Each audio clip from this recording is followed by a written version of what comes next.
welcome back my YouTube channel. Jangan lupa subscribe, like, comment, and share ya. Oke, next kita lanjutin ceritanya.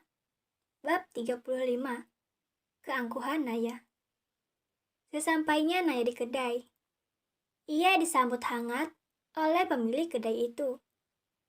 Banyak para pengunjung yang menyapa Naya dengan ramah.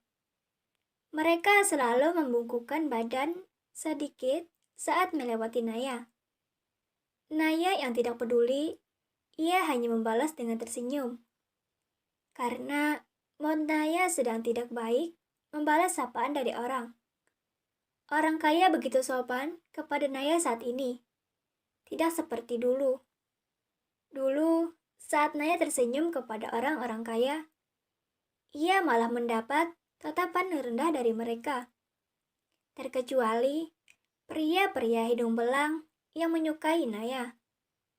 Namun, Naya sama sekali tidak pernah menyimpan dendam kepada mereka semua yang sudah merendahkannya.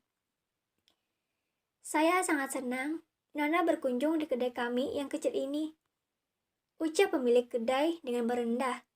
Padahal, kedai saat ini cukup besar dan mampu menerima 100 lebih pengunjung. Naya yang mendengarnya, ia hanya tersenyum ramah seraya membungkuk. Oh ya, Nona. Nona mau duduk di mana? Atau Nona mau di ruangan VIP? Tanyanya lagi dengan begitu semangat. Tentu saja, pemilik kedai itu sangat senang. Karena ia yakin, setelah ini pasti pengunjungnya semakin ramai.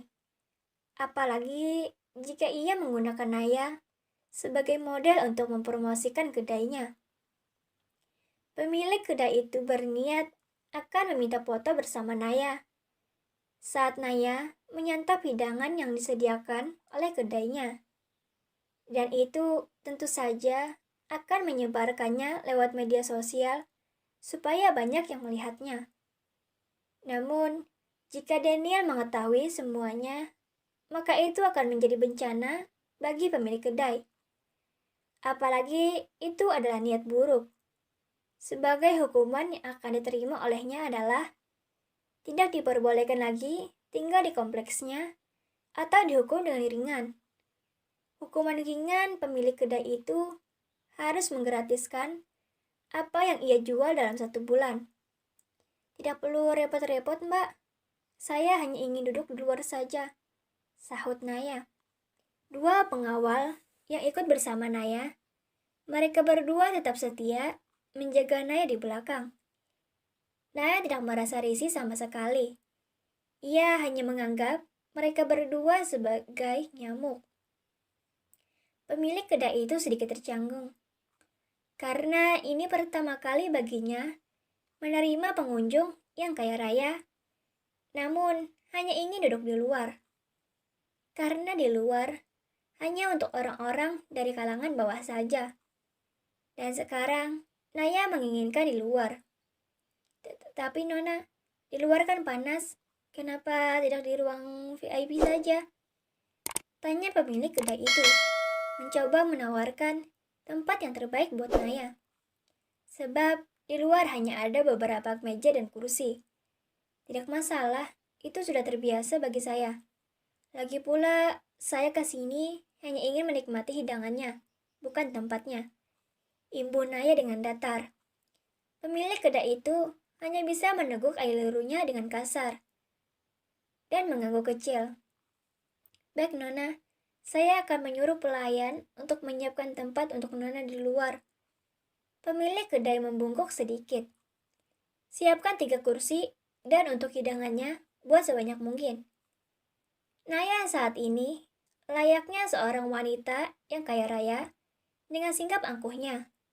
Naya diajarkan oleh Daniel agar bersikap tegas kepada seseorang, agar orang itu tidak memanfaatkannya. Beberapa orang yang menyaksikan dan mendengar, mereka juga ikut tercengang sama seperti pemilik kedai. Saya tunggu di luar, imbuh Naya.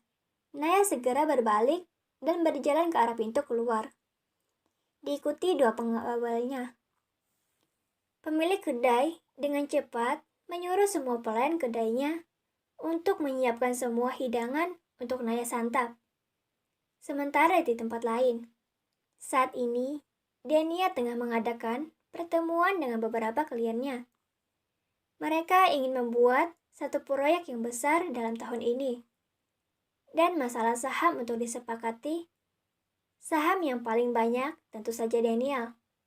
Ia menaruh saham untuk proyek itu sekitar 80%. Sebenarnya, Daniel mampu untuk membuat proyek itu sendiri. Namun, Daniel ingin membantu kliennya. Sebab, kliennya hanyalah pemilik perusahaan kecil yang baru saja merintis. Maka dari itu, Daniel ingin membantu mereka. Pertemuan dibubarkan karena sudah lebih 30 menit lamanya. Kliennya yang ada di 5 orang, mereka berpamitan dengan membungkuk hormat. Dania segera kembali ke ruangannya, diikuti Abai yang setia berada di samping Daniel. "Bai, apa kau melihat Aurel akhir-akhir ini?" tanya Daniel yang sudah duduk di kursi kebesarannya. "Tidak, Tuan. Saya sudah lama tidak melihat Nona Aurel. Dan waktu pernikahan Tuan, sepertinya Nona Aurel juga tidak hadir," sahut Abai. Daniel mendengar ucapan Abai. Ia memainkan pulpennya. Daniel berpikir sejenak. Ada yang sedikit berubah dari Aurel. Dan itu sangat membuatnya kebingungan. Cari dia. Bagaimanapun, dia adalah adik angkatku. Ayahku sudah menitipkannya padaku. Bagaimana mungkin aku membiarkannya berkeliaran? Imbuh Daniel. "Baik, Tuan. Saya akan mencari Nona Aurel." Abai menganggukkan kepalanya pelan. "Apa Tuan masih membutuhkan sesuatu?" "Kalau tidak ada, saya mau kembali ke ruangan," tanya Abai dengan nada serius dan tegas. Pria yang ditanya oleh sekretarisnya itu, ia sedang berpikir. "Aku membutuhkan istriku. Cepat culik dia dan bawa kemari." Perintah Dania sangat tidak masuk akal. Dan Abai sedang mencermati setiap kata yang diucapkan oleh Daniel. "Apa Tuan serius?" Abai masih kebingungan. Daniel menghela napasnya pelan, kemudian menatap Abai tajam. "Baik Tuan, saya akan menculik nona muda." Abai langsung saja mengiyakan apa yang tadi disuruh oleh Daniel. "Cepatlah," ujar Daniel tidak sabaran. "Iya Tuan, saya permisi." Abai langsung saja pergi dari ruangan Daniel. Sedangkan Daniel, ia tertawa melihat kelakuan Abai yang takut kepadanya. Aurel dan David saat ini tengah bersiap-siap untuk kembali ke Indonesia. Sebab pekerjaan David sudah selesai, sekaligus Aurel terus memohon untuk pulang. Meskipun Aurel harus memohon dengan bersujud di bawah kaki David, Aurel sama sekali tidak peduli apa yang ia lakukan. Yang terpenting baginya pulang. Perlakuan David kepada Aurel sekarang sudah mulai sewajarnya. Ia tidak melukai tubuh Aurel. Jika David terus-terusan melukai Aurel, bisa-bisa Aurel cepat tiada. Luka di tubuh Aurel saja belum sembuh.